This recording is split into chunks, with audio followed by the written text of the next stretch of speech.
রবিবার রাত প্রায় ৯টা বেজে ২০ মিনিট রাজধানীর তিহার জেলের বাইরে বাবার জন্য অধীর অপেক্ষায় ছিলেন সুকন্যা। চোখে মুখে উদ্বেগ চিহ্ন স্পষ্ট। ধীরে ধীরে জেল থেকে বেরোন কেষ্ট। পরনে সাদা নীল কালারওয়ালা টি শার্ট। এই অনুব্রত আর সেই অনুব্রত নেই। শরীর ভেঙেছে অনেকটাই। আগেই শোনা গিয়েছিল জেলের কঠোর অনুশাসনে থেকে প্রায় ৩০ কেজি ওজন কমে গিয়েছে তাঁর। এদিন প্রথম ছবি সামনে আসতে অনুব্রতকে দেখে কিন্তু তাতে আর কোনো সন্দেহই রইল না। একেবারে বদলে গিয়েছে ভোর। শরীর আর আগের মতো নেই ঠিকই, কিন্তু মনোবলেও কি হালকা চিট ধরেছে? উত্তর মিলবে আগামী কয়েকদিনের মধ্যে। গরু পাচার মামলায় ২০২২ সালের অগস্ট মাসে তাকে গ্রেফতার করেছিল সিবিআই। একেবারে বাড়ি ঘিরে ফেলে তুলে নিয়ে যাওয়া হয়েছিল তৃণমূলের দাপুটে নেতাকে। যদিও পরে আবার গ্রেফতার হন এনফোর্সমেন্ট ডিরেক্টরেটের হাতে।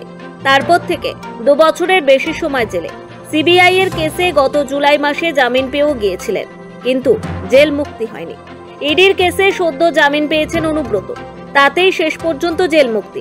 সোমবার রাতে বাবাকে সামনে পেয়ে স্বাভাবিকভাবেই আবেগতাড়িত মেয়েও। কেষ্ট জেলের বাইরে বেরোতে বাবাকে প্রণাম করে হাত ধরলেন সুকন্যা। ধীরে ধীরে হাত ধরে কেষ্টকে গাড়ির দিকে নিয়ে যান সুকন্যা। সেখান থেকে সোজা দিল্লির বিমানবন্দরের দিকে রওনা দেয় গাড়ি। রাত ২:৩০-টে এয়ার ইন্ডিয়ার বিমানে কলকাতায় কামব্যাক অনুব্রতর। তাৎপর্যপূর্ণভাবে মঙ্গলে বীরভূমে প্রশাসনিক বৈঠক মুখ্যমন্ত্রী মমতা বন্দ্যোপাধ্যায়। কেষ্টর গ্রেফতারির পর থেকে জেলায় এই বৈঠক হয়নি।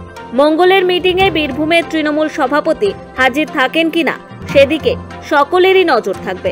ব্যুরো রিপোর্ট, সময় কলকাতা।